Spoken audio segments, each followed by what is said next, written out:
ಸ್ಥಳಗಳಲ್ಲಿ ಆರ್ಎಸ್ಎಸ್ ಚಟುವಟಿಕೆಗಳಿಗೆ ನಿರ್ಬಂಧ ಬಿದ್ದಿದೆ. ಇನ್ನು ಮುಂದೆ ಯಾವುದೇ ಸಾರ್ವಜನಿಕ ಕಾರ್ಯಕ್ರಮ ಮಾಡಬೇಕಾದರೂ ಸರ್ಕಾರದ ಅನುಮತಿ ಪಡೆಯಬೇಕೆಂಬ ನಿಯಮ ಜಾರಿ. ಇದು ಕೇಸರಿ ಕಲಿಗಳ ಕಣ್ಣು ಕೆಂಪಾಗಿಸಿದೆ. ಸರ್ಕಾರದ ನಿರ್ಧಾರದ ಬಗ್ಗೆ ಪುನರ್ ಪರಿಶೀಲನೆ. ಬಿಜೆಪಿ ಉಗ್ರ ಹೋರಾಟದ ಎಚ್ಚರಿಕೆ. ಕರುನಾಡ ಜೀವನದಿ ಕಾವೇರಿಯ ಪವಿತ್ರ ತೀರ್ಥೋದ್ಭವಕ್ಕೆ ಕ್ಷಣಗಣನೆ. ಕಾವೇರಿ ಉಗಮ ಸ್ಥಾನ ತಲಕಾವೇರಿಯಲ್ಲಿ ಮಧ್ಯಾಹ್ನ 1:44 ತೀರ್ಥೋದ್ಭವ ಜರುಗಲಿದ್ದು, ಸಹಸ್ರಾರು ಭಕ್ತರು ಆ ಪುಣ್ಯ ಕ್ಷಣವನ್ನ ಕಣ್ತುಂಬಿಕೊಳ್ಳಲು ಕಾತರರಾಗಿದ್ದಾರೆ. 1 ತಿಂಗಳ ಕಾಲ ನಡೆಯುವ ಕಾವೇರಿ ತುಲಾ ಸಂಕ್ರಮಣ ಜಾತ್ರೆಗೆ ಜಿಲ್ಲಾಡಳಿತ ಸಕಲ ಸಿದ್ಧತೆ ಮಾಡಿಕೊಂಡಿದೆ.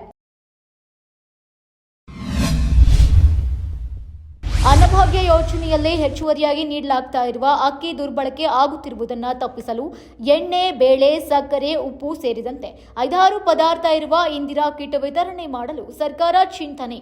ನಾವು ಕೊಟ್ಟ ಮಾತನ್ನು ಉಳಿಸಿಕೊಳ್ಳುವುದಕ್ಕೆ ಇಂದಿರಾ ಕಿಟ್ ವಿತರಿಸಲು ಮಾರ್ಗದರ್ಶನ ನೀಡಲಾಗಿದೆ. ಬೆಂಗಳೂರಿನ ಪ್ರತಿಷ್ಠಿತ ಇಂಜಿನಿಯರಿಂಗ್ ಕಾಲೇಜೊಂದರಲ್ಲಿ ವಿದ್ಯಾರ್ಥಿಯನ್ನ ಅದೇ ಕಾಲೇಜಿನ ಕಿರಿಯ ವಿದ್ಯಾರ್ಥಿ ವಾಶ್ರೂಮ್ಗೆ ಎಳೆದೊಯ್ದು ಅಸಹಜ ಲೈಂಗಿಕ ಕ್ರಿಯೆಗೆ ಒತ್ತಾಯ, ಅತ್ಯಾಚಾರ ಎಸಗಿದ ಅಮಾನವೀಯ ಘಟನೆ.